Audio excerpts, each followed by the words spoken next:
just heartbreaking to see my son like lifeless at 8 months. This St. Louis family still grieving months after losing little Jihad to a drug overdose while in the care of a relative. The circuit attorney has the information. They need to do something. Though News 4 Investigates has covered his tragic death from last year, to date, there are no charges and no justice. It cannot go unpunished. There must be some accountability somewhere. It's the kind of pain and frustration felt by many in St. Louis, anxiously wanting answers and accountability after falling victim to crime. But new data just obtained by News 4 Investigates, experts say, is revealing alarming information about the criminal justice system in St. Louis. Having so many applications pending a decision is a huge problem, and it needs to be addressed immediately. Richard Rosenfeld is a criminology professor who studied St. Louis crime for decades. Have you seen anything quite like it? Never, never. Here's exactly what we're talking about. Cases referred to as pending application of warrant or pause. They're criminal cases St. Louis police have solved, ID'd a suspect, and brought to the St. Louis Circuit Attorney's Office for charges. In the past, officers would apply in person in the warrant office in the city courthouse. But at the start of the pandemic, the prosecutor's office went virtual, an email system, and still have not returned to normal operations.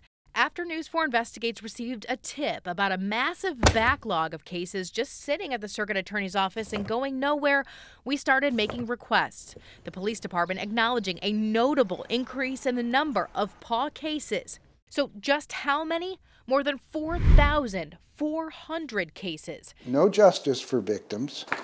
It's an astonishing number to Professor Rosenfeld. When you initially read that 4,415, what'd you think? I thought this cannot be true. Can't be true. There's got to be a mistake here. The list is so long, in fact, that if you took the pages, laid them on the ground one by one, they would span the length of a football field.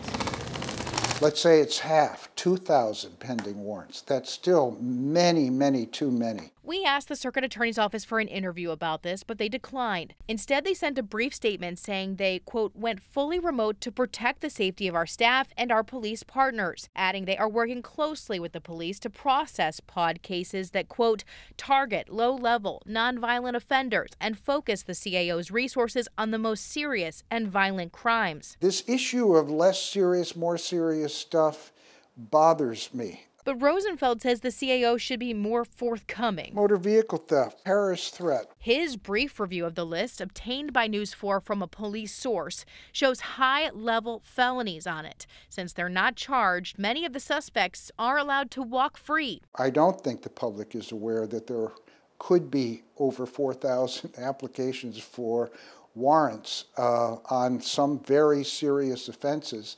that are in legal purgatory. News 4 Investigates further found some of the cases date back nearly 2 years. There's no excuse for having an application be in pending status for that long. Rosenfeld wonders if it's a lack of staff in the office. News 4 Investigates has in the past told you about an exodus of prosecutors from Circuit Attorney Kim Gardner's office. Is the office functioning if we've got this giant backlog?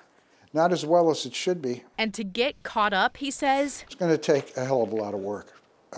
And I hope the Circuit Attorney's Office is up to it. That's just a horrible number. Ed Pistacco knows just what it takes to run the Warren office. He did it for a decade, from 2007 to 2017. I don't know how they're going to make up for 4,000 cases because each of those cases has to be reviewed individually.